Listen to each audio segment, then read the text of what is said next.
Okay, I welcome you also for this panel on comparative culture policy data applied. It will be about compendium of culture policies and trends and its possibilities of research on culture policy.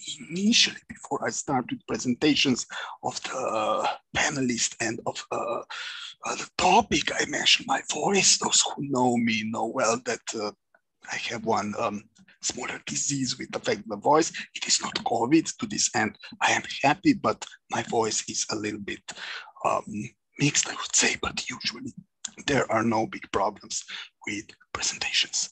So I also greet Victoria Ateca, who will, I think, assist me in the presentation.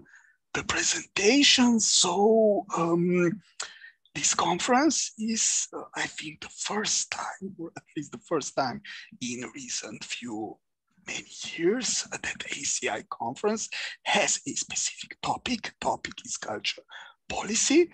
But if you combine culture economics and culture policy, the issue is clearly also about data. Culture economics, I think, is not only about data, but naturally a lot of our work, I would say, is empirical. And it is to this end, in the morning, you have been listening to many interesting open issues, ground issues, I would say, that were presented by Professor Trosby and Professor Belfiore in discussion with Trine Pile. And it is natural extension, I think, to connect them to real data possibilities. What is actually the data, the information that exists on culture policy? So if any culture economist would want to work and works with information, with data on culture policy, it is a clear option, and this led to this session to present compendium of culture policies and trends as a possibility for the session. So this session will be a little bit different in nature because we had some problems both with the speakers, both with my co-moderator. So I structured it in a manner of a presentation. It will take place of about an hour. And I suggest that Victoria Ateca, Professor Ateca, who is with me, amends me in the meantime with some questions, with remarks, with interruptions, interventions.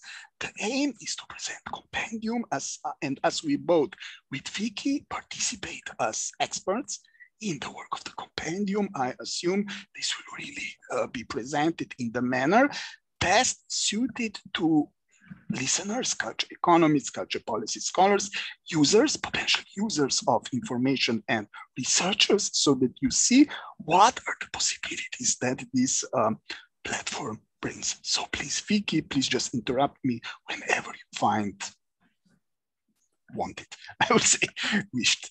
Okay, so initially, and I will explain the basic idea, at least shortly already mentioned.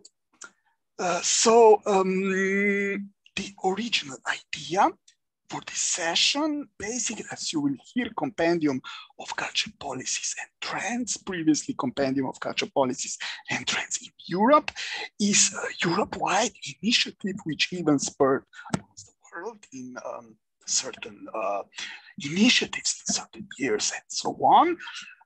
It is an initiative to bring information and data information about culture policy provided by country experts. And at least initially also formally supported by Council of Europe. Also today, there are strong connections with Council of Europe.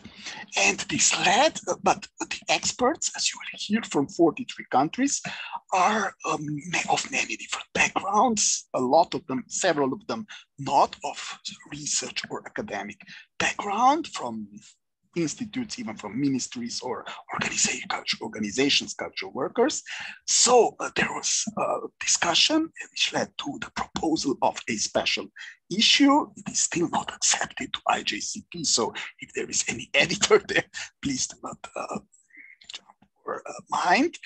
But the proposal was to provide a special issue related to using culture policy data, naturally in this case related to information and data from compendium.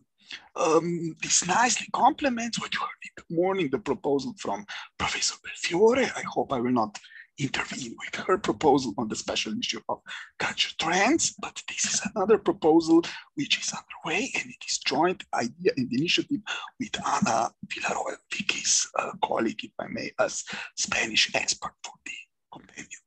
So the structure of this presentation, I said it will last about 50 to 55 minutes, that I open the floor to your questions. Firstly, what Compendium is, its mission, short history and structure. Secondly, what Compendium allows, data, tables, experts' work, grids. I will try to go more deep into its very structure so that you will really see what information exists, but already at the start, it has to be mentioned. Statistics, data on culture, in particular culture policies, one would say macro level.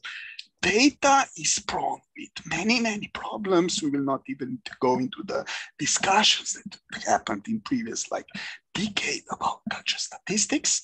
But even today, culture statistics in terms of the macro data sets has many problems, both related to data collection, related to data quality, related to even methodological issues related to culture and arts as a sector. Shortly at the end, I hope we will try to shortly address also those issues. Then what is possible to do with Compendium, its possibilities and problems, and I will try to relate to some of the research questions. Some of them were pointed by David, Professor Crosby in the morning, and what then hopefully there could be some discussion also with Vicky, who is naturally also a researcher and a culture economist here, what could be done in future with this data, and we will try to conclude with some reflections. So again, the background also to a little bit more stimulate you, but I think that this conference opens quite a contested topic. When we try to open the topic of research with culture policy in recent years, some of you might even remember and so on, we have gotten some strange replies, which I think are important because it is important to discuss them and to which manner really research combine the two fields, if you wish, and research culture policy by economic means in terms of culture economics. I will say this is not the only, but several such replies, but general reply that you will particularly hear, I would say, from some empirical researchers.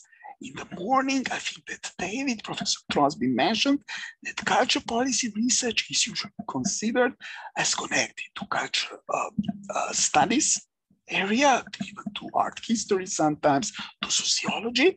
And naturally, while not always, sociologists are renowned sometimes for extreme quality, also quantitative empirical work, but you meet questions like, is not culture policy research just, blah, blah, blah. Why would culture economists do research here and how? Therefore, in the line of this conference, you can ask what are the data and information possibilities which could lead to hopeful significant boost in future research work in this area. And naturally, it is an immediate association thought, if you want. Okay, you can administrative possibilities, Eurostat, this will not be discussed, but most obvious possibility, at least for European researchers, is, as you will see, Compendium of Culture Policies and Trends, which is devoted entirely, I would say, to information and data, we would say, on culture policies. So this provides us the ground for a start, and I will just slowly have to unshare here and try to provide you with some short tour of the compendium itself. So basically, this is its website. As you will hear when we will now shortly mention also the history, Compendium featured quite significant changes in recent few years, I think starting in 2018 and 19 with the assembly in Rijeka in Croatia. And today it features a new site, new grid, new possibilities of information. Today we discuss COVID. And apparently, Professor Belfiore discussed the consequences of COVID in the UK. But if you would need either, one would say, comparative data on COVID, one of clear possibilities is Compendium. So what does it offer? Let's shortly go to COVID, when we just shortly mentioned. You go to the site of COVID and you feature country reports prepared by the experts, which work, I would say, for the Compendium, which are associates of the Compendium, and you can then go, say, to the Austrian report, and you'd be able to see many different features related to COVID, all the information in the pandemic time, the gathering of information was harder, so not all of the countries are featured, but you would be able to see that many possibilities, informations on different features of the pandemic are collected for many countries, not all 43, but for many countries in the country reports on COVID. And not only country reports, you have interview series with some of the actors related to these financial measures, reopening measures, resources, online initiatives. And while COVID, fortunately, was so far not a research topic of economics of culture policy, if in this and next years one would wish to do a strong quantitative, say, or another study, research study on COVID, clear possibility is to go here and to utilize different comparative data in the research. Vicky might amend me. Naturally, this is not administrative data. This is related.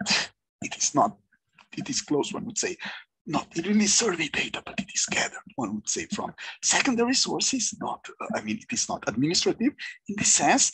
So it means that it is prone to errors. Nobody knows what a size. I don't think this was estimated any time in the Compendium history, what would be the size of the errors, but different experts provide different informations, and naturally to compile this, one has to take this into account when interpreting the findings, that the data are not cleaned in the formal statistical sense. Apart from COVID, you could go to country profiles, the main information, I would say, of or sources of information of the Compendium.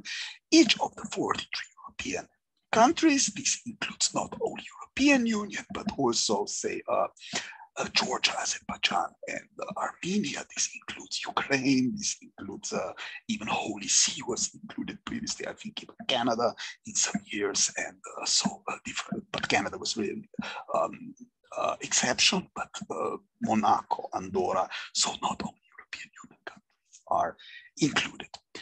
So if you want to check the profiles, let's go to the country profile.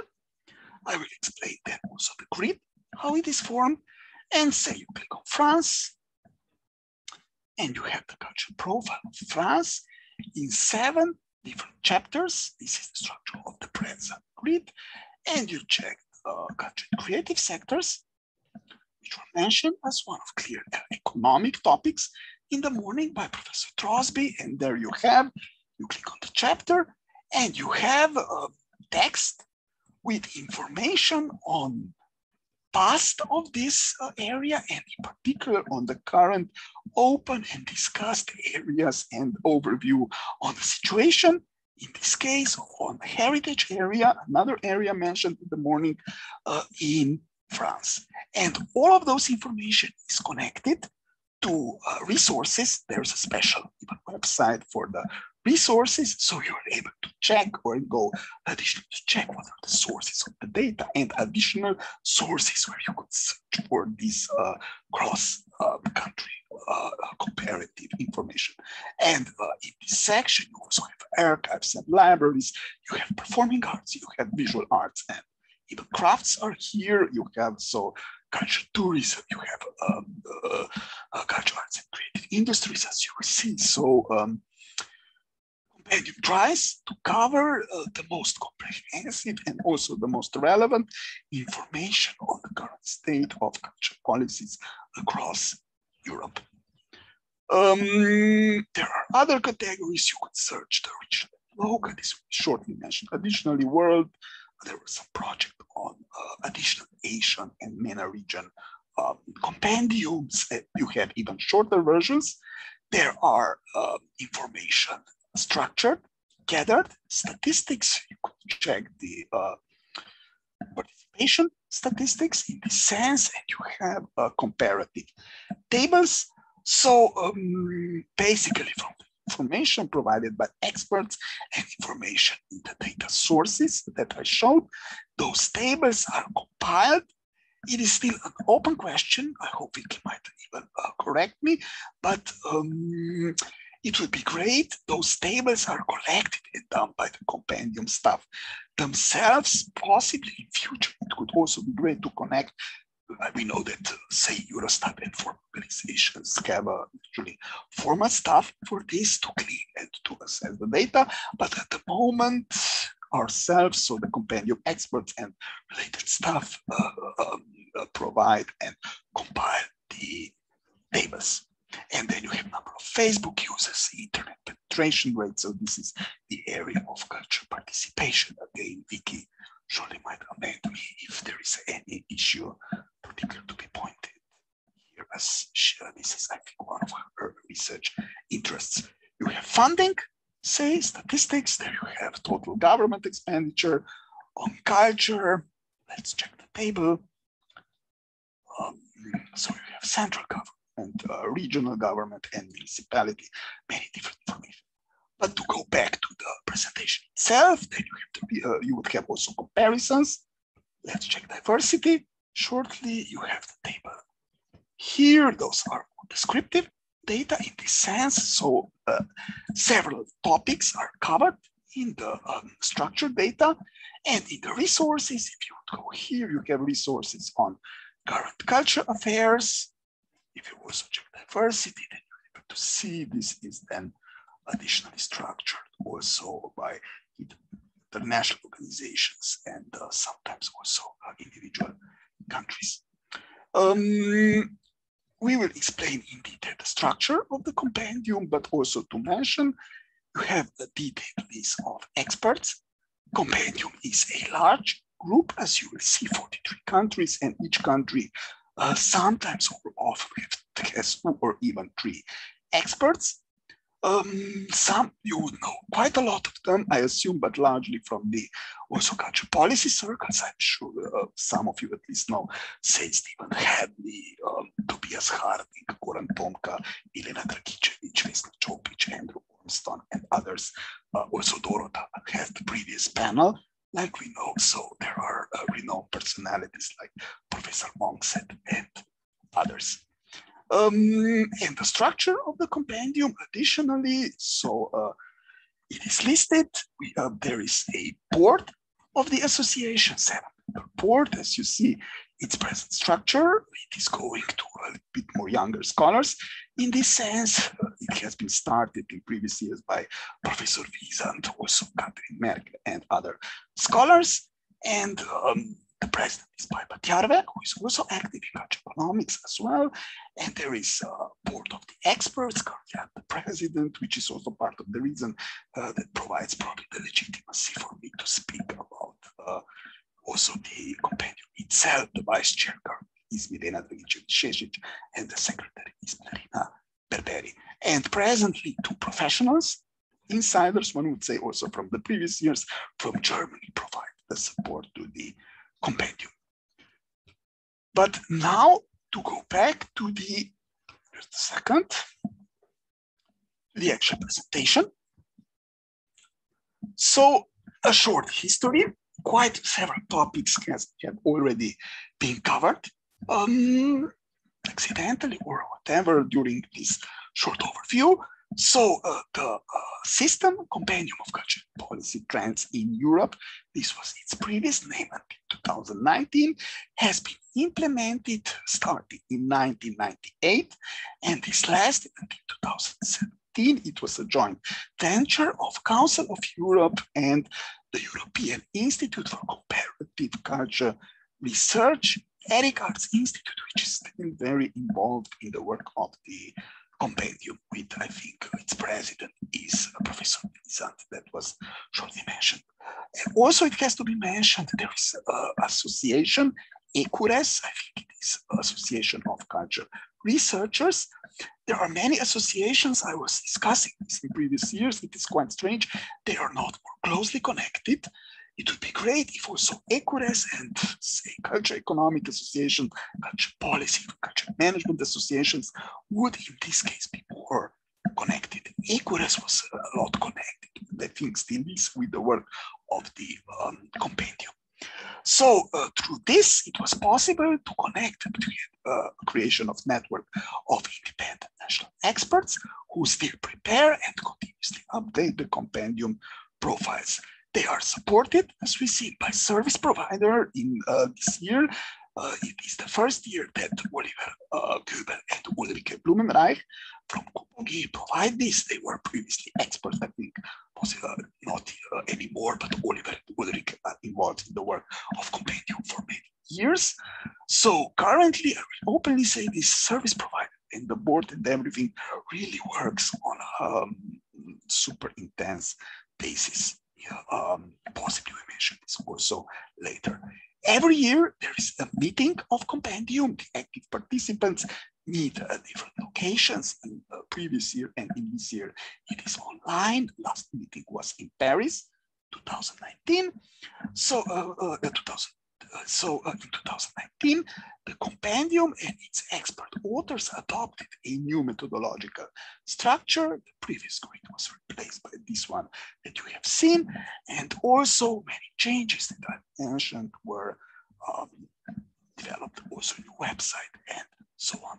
The users of the platform per annum, this is 100,000 users, include culture policy makers, administrations, as well as European authorities and culture NGOs, and also, I will say, academics and students. This issue, special issue that I mentioned, so on, was addressed to them, and it would be important, I would say, that also this public is really stimulated, because listeners, I assume, are mainly also from this area. Those are some pictures so that you also visualize everything. This is the meeting of 2017. Before the changes, this is Professor Wiesand that I mentioned, Oliver Göbel, who now provides for the technical support with Blumenreich and others that some might recognize, Oliver Wormston and Philip Kerr and others. This was the turn point, I would say, in 2018 in Rijeka at the meeting, where there were some changes to elections and other things. A lot of the experts attended this meeting. In Rijeka, it was preparations for the would-be European Capital of Culture. And in 2019, the last meeting took place in Paris in a nice environment, organized, I think, by the Ministry of Culture at the time. And at that time, also many things, and the special issue was discussed. So shortly, the mission of Compendium. This is a formal stated mission. It seeks to generate and review policy standards in areas of concern to governments and society by providing knowledge, statistics, comparisons, resources, thematic sections, and more. The country profiles contain information on the historical development, present structure, financial aspects, specific sectors, and ongoing debates in national culture policies. I specifically mentioned this and read this from the mission because this is the key information. This is the mission of Compendium, and all this information, Compendium is surely one of the first sites where such information can be derived. The sources, as I mentioned, are multiple. There is no strict regulation for experts, so sometimes you get very different reports from different scholars. Surely this would be something also to be explored. Say, how does the type, also the sector of the expert influence information? Maybe something for the future to additionally explore. And it is addressed to many different stakeholders like ministers, advocacy groups, and others. The vision of the Compendium basically, again, stated that Compendium feels the need to play a leading role in facilitating international knowledge exchange and to function as a leverage for culture policy making and democratic governance. Compendium believes in the importance of freedom of information, something also during COVID that was hugely discussed, this availability of data and information, and the compendium's accumulated experience, its intellectual and social capital is available openly. It is not specifically open data project, but surely the relationships are easy to find. It is targeted to broad audience, to art institutions, policymakers, journalists, students, documental professions, and so on. It should get decision-making processes, comparative policy research and analysis, data collections, and practices, examples. It could also be discussed statistics in this sense and so on, but definitely this is a statistical project, informational project, so it gathers data on different issues that I discussed. What is inside, additionally, the compendium? Currently, it consists of 43 European culture policy profiles, as well as short profiles. All of the profiles have the same chapter structure, which provides these comparison possibilities that are allowed. Unfortunately, this is the issue of culture in the arts. This is not quantitative information. Victoria will know that I work in terms of my job at another survey, a survey of aging in Europe, which is totally quantitative. There is almost no qualitative information on older people. You have how old are they, what is their health, and so on. For compendium, the information is descriptive. Most of the information is in text, and it depends on the researcher how to utilize this and put this in the analysis. But the database can be accessed in two ways. Search by country leads to the country directory, and there are other possibilities.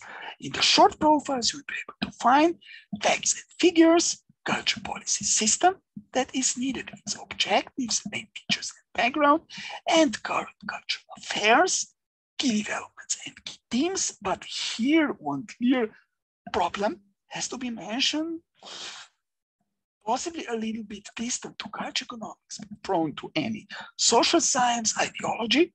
In culture policy, it is a huge problem. Just in these days, we are dealing with a request. I will not go into the countries and names, but one country demands that one of the experts is problematic to their sense. So naturally, if you report about culture policy on European level, if you are not of the right political side, because this is about policies, sometimes you can get into problems if the policies are a little bit more restrictive, or any other word could also be used. So this problem naturally relates to current cultural affairs, and the reporting compendium insists that the experts are independent and tries also to the only aim is to have quality information, whether it is from somebody involved in a party system or anything else, but the information needs to be objective. There are regional profiles that are shortly mentioned. So regional profiles, there are still not many of these. I think it's Catalonia at this moment and so on, but definitely it allows possibilities to analyze regional and local culture policy, which is another important research issue for culture policy to be addressed. So what are those relationships, and what, say, funding, differences in funding on different levels or any other things? In any policy macro level, you have different federalism. It is also different levels of the state, and this is an important issue to be analyzed also in the information.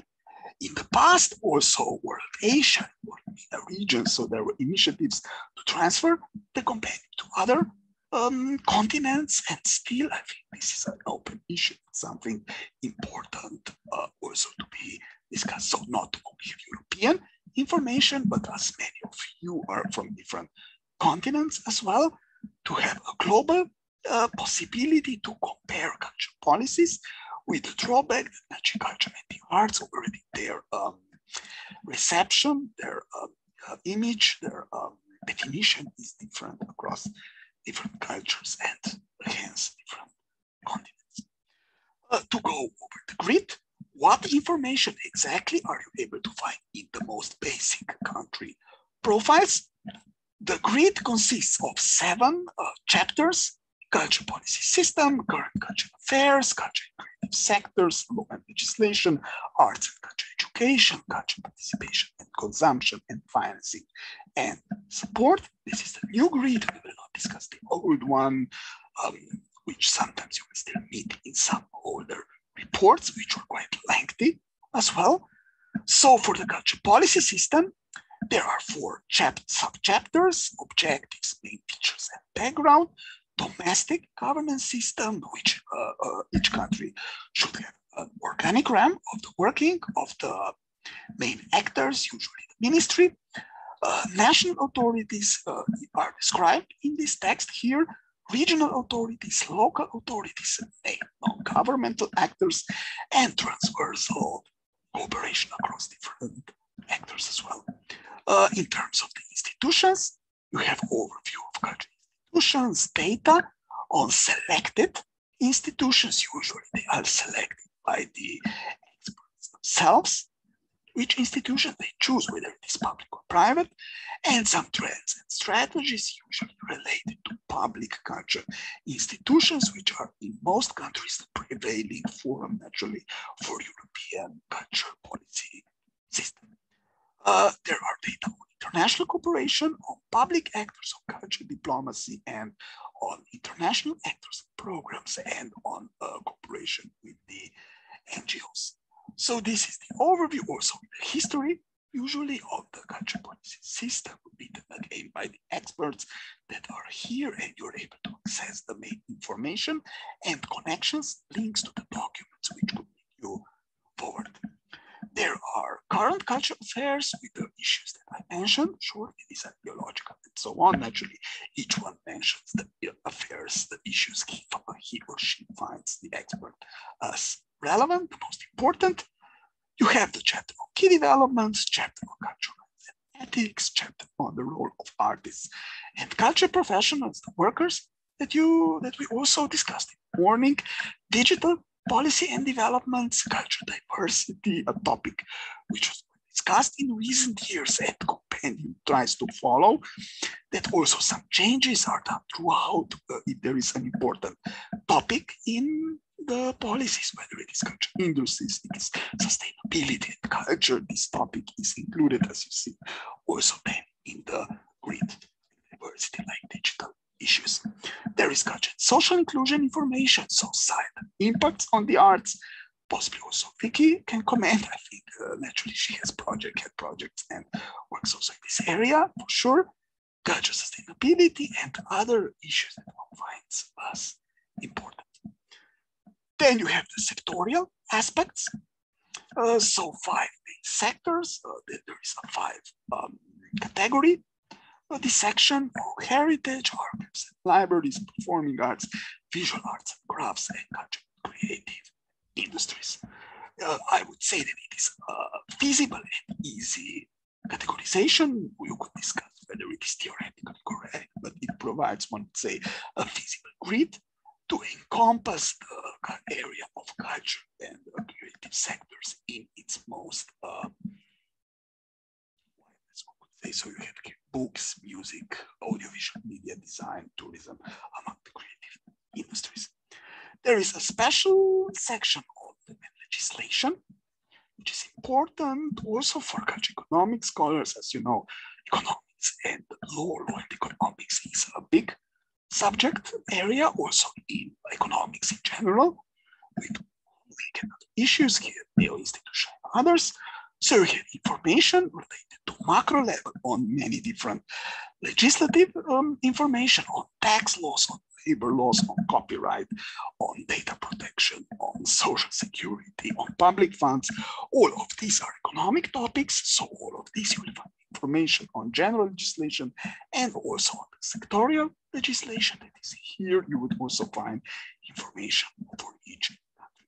But pronounce the quality of the and length on the information, depth of the information also depends on the expert that provides this information. So you have different also scope of information. You have 5th chapter on arts and culture education, with art in schools, policy and institutional overview, higher arts and culture education and professional training, out of school arts and culture education and vocational training.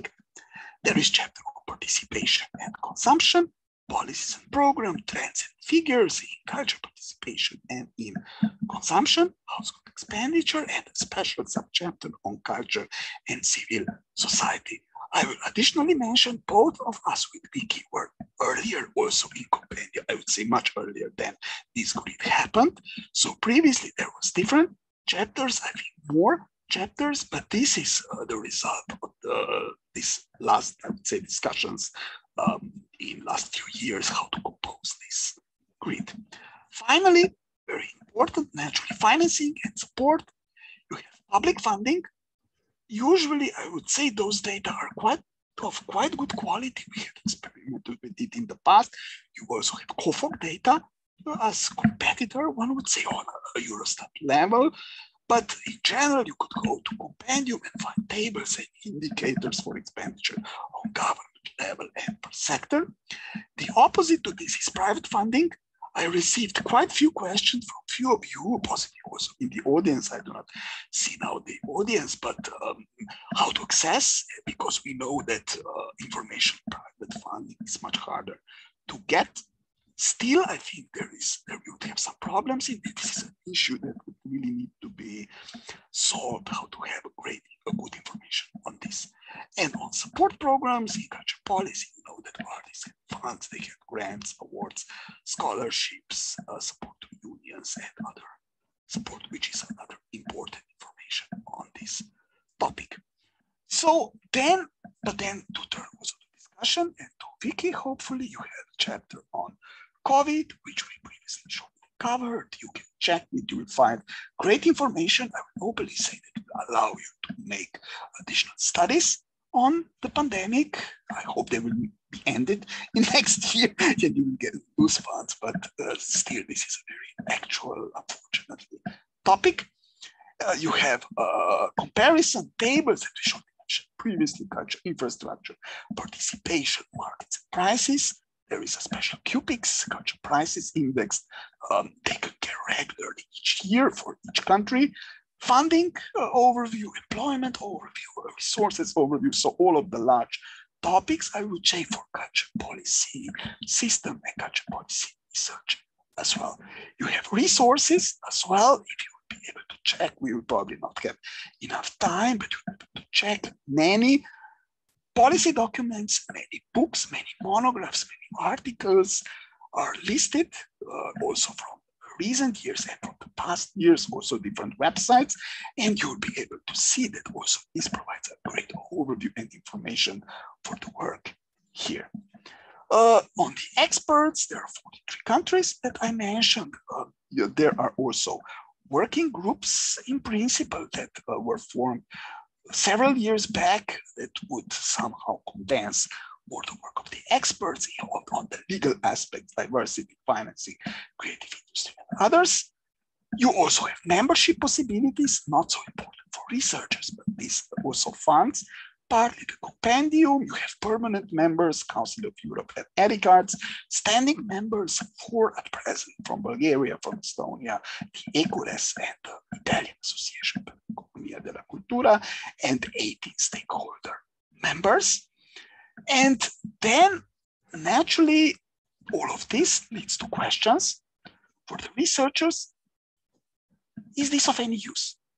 How to use it? Does it provide us any help? I structured into a few topics. Professor Trosp in the morning was discussing in terms of the economic issues, culture, industries, culture, heritage.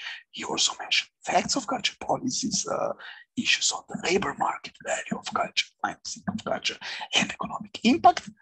I would say that at present, and it is to this end, I was really looking forward that this conference has as the topic culture policy.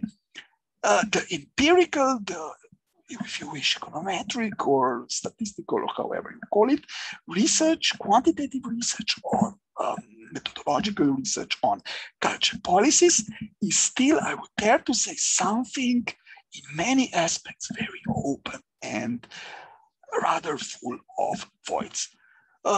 In terms of economic impact of culture, you will be able to find a lot of problems in existing methodologies. There are other papers on the conference that address this. I don't have time to go into this in detail. You have composite indicators like culture statistics, how to access them, because a lot of the phenomena in culture is of latent or composite nature, but how to make this, methodologies and so on. I think only in recent years, also by some of you present at the conference, I know Professor Herrera has done some strong work on this and others. I will not make some to leave someone out, but there are works in recent years developing.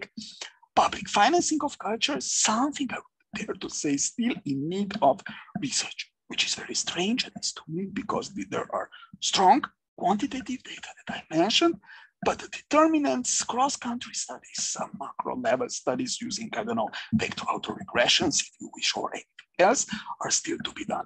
The data, as I mentioned, could be combined also with this sense relationship between different levels in terms of public budgets, between funding and deployment, program evaluation approaches in terms of the treatment effects of some measures, and macro models, and more in terms of the compendium, merging of different data sets. You have surveys on European level, you have administrative data, you could merge this with compendium data and explore it. This would lead to some added value in terms of knowledge. Before the conference in recent months, we even mentioned data scrapping today with the advantages of computational methods and so on. You have many possibilities to gather data, and also this could be combined, combinations with the AI technologies, strong topic related to gathering also of the data and their presentation. Missing data problem, a huge problem naturally for culture statistics, possibly even the larger one. I labeled this as missing data. You could label it quality of data, problems of data collection. And a small suggestion, methodological one in this sense, as it's a culture economic conference, there are methods of matrix completion developing in statistics in high-dimensional part, and it would be interesting. They are used in citizen science, which also featured with a lot of missing data. Maybe those methods, they are used in recommender systems in machine learning. They could provide an interesting additional solution also to problems of culture statistics. It is hard to get the data in culture statistics. They are measured on infrequent time series, poor quality, different definitions of sectors. So the data are usually have problems. And there are general problems of culture statistics. So how to which extent was related to compendium data could they be overcome? And so shortly to resume, data on culture policies are still scarce and suffer from many problems. But there are existing and longer standing initiatives with basic mission to provide the required information. It would be of immense importance to provide some general work with identification of key open problems. This I additionally mentioned as task for culture economists related to the morning lectures to identify, to make a paper with identification of those open problems for empirical culture policy in this sense, and also to access them with data set possibilities. Methodological issues, I don't even go into detail. This would be a long discussion, how to approach those data, but possibilities for work, also data on compendium, really here loom large. I would say there are a plethora of open research questions related to the topics of the conference, and still I might be biased, as you heard, I have a position in those, and I am an expert now for almost 10 years, 8 years, I think. But it seems clear that compendium of culture policies and trends is significant, if not the main possibility to address many issues that this conference should cover in the future in terms of data and in terms of usages for research purposes. I end here. I was surely way too long and extensive. I leave also the word to Vicky. I hope she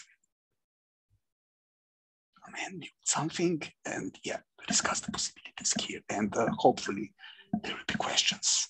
At the moment, I don't see none. Yes, hello everyone. Thank you very much, Andrej, for putting this together and for inviting me in order to give another and probably an alternative perspective to the presentation. So, well, I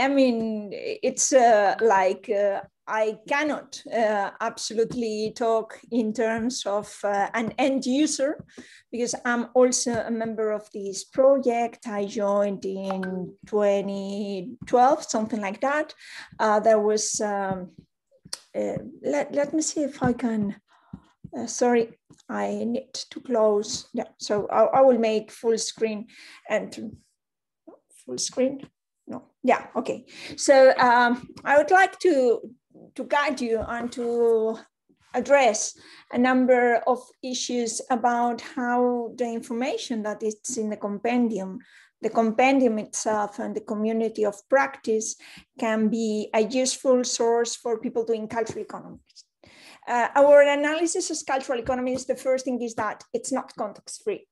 Typically, we work with the data that are representing the reality, that are trying to be useful indicators and useful hints of what's going on in the reality in which we are producing culture, we are consuming culture, we are participating, but many times we want to conduct cross-country analysis. Many times the only source of information available comes from another country, and we have to take into account that when doing this empirical research, even if we are cultural economists and we have the sensation that we are safe in the quantitative side of it, working with quantitative information, trying to do descriptive analysis, trying using statistics, econometrics, or advanced machine learning techniques. The analysis that we are doing is not context-free.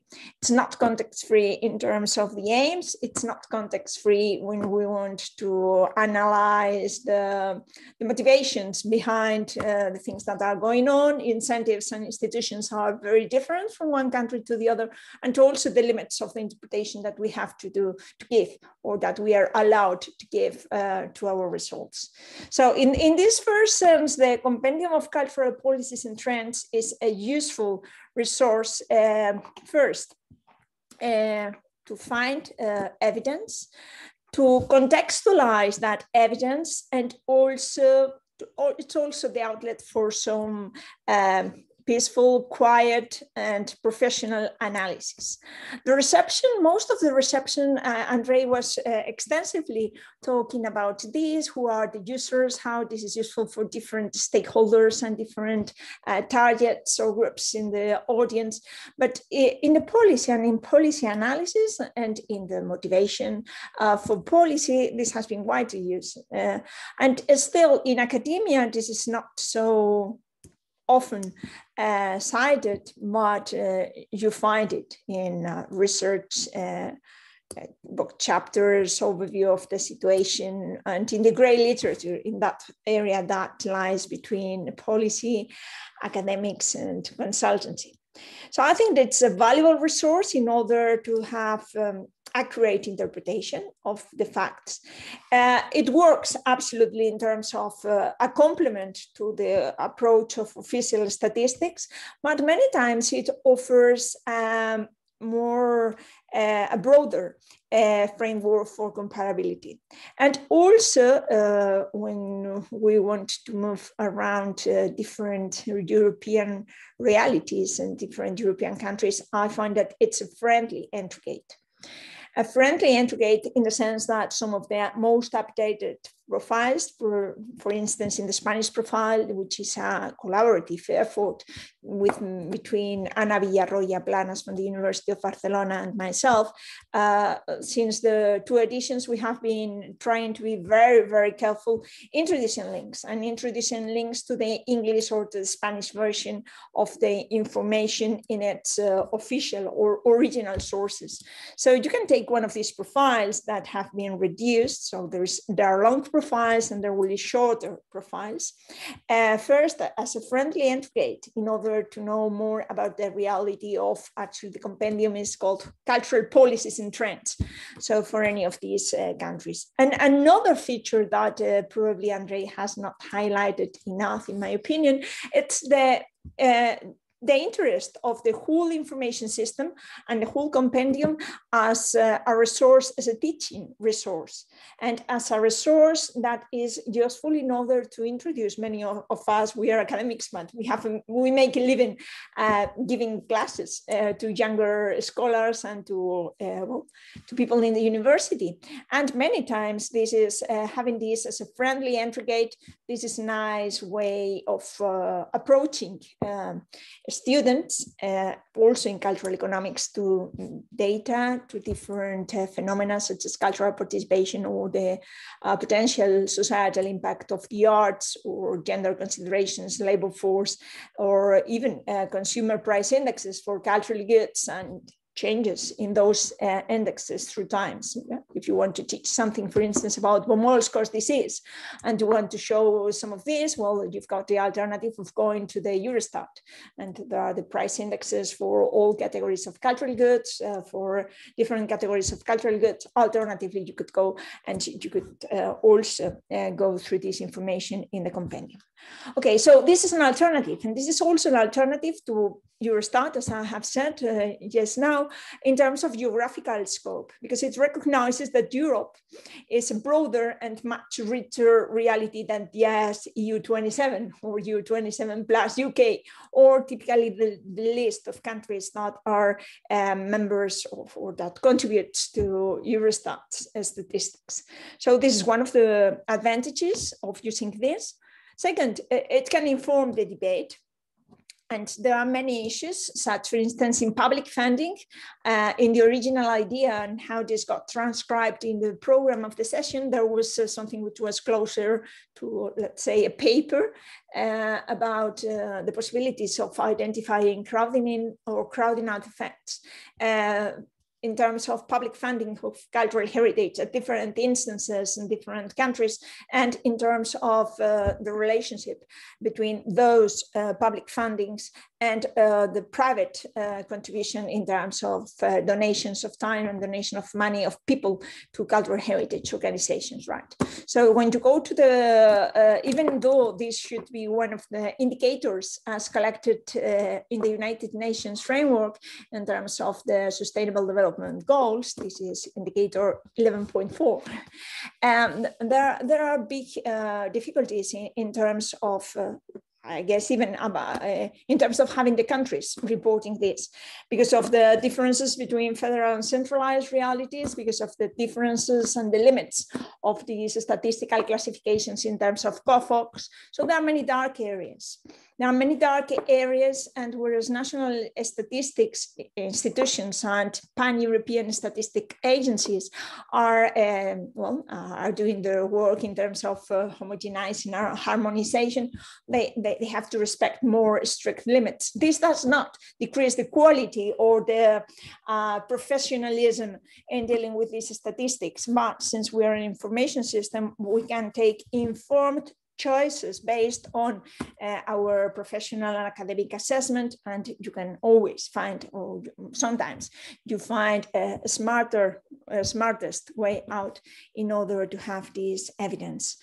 And you can also find interesting combinations about the evidence and the interpretation of economic and social issues. Just to consider two of them, how related to the previous panels, these artists' labor rights, for instance. So it's not only a question of the numbers, but it's also a question of social security protection, about taxing, about the consideration, and even things that can go a bit further, such as the social consideration of cultural work and creative work. So this is also interesting.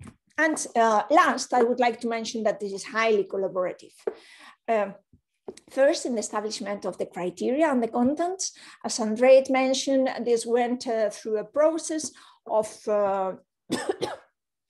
of the definition of a new grid. We went on a diet.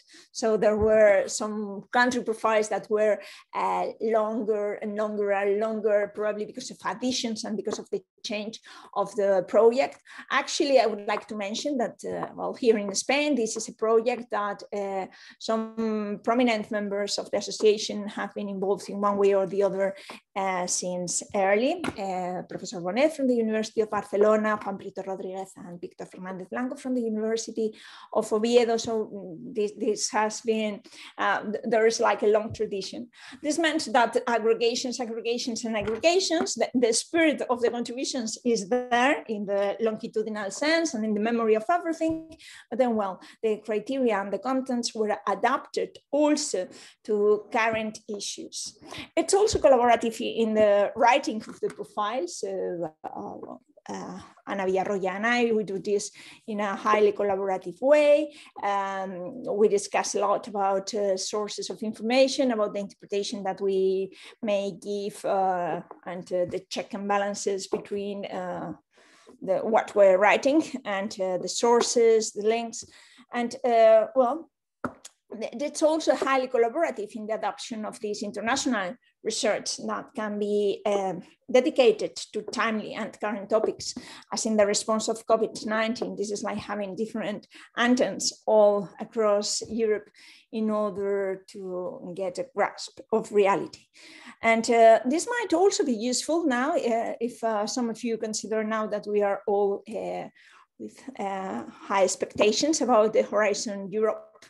This is also interesting and useful when designing collaborative European projects, right? So you've got a list and we are all birds of different feathers. So it might be useful to consider that having a read at the compendium and different country profiles, this can serve in terms of the motivation and in writing proposals. Yeah. So it's much more than a data bank. It's more ambitious, and would like to learn more about how to make it more readable in different dimensions. And of course, there are challenges. There are challenges even in terms of the implementation. Nowadays, not all the countries that you would find them have adopted the new grid. So in terms of having the information well structured and to be the tables and the last part, one of the last outputs for end users, that might be the data bank. Yeah, so this needs more time to work and more adoption.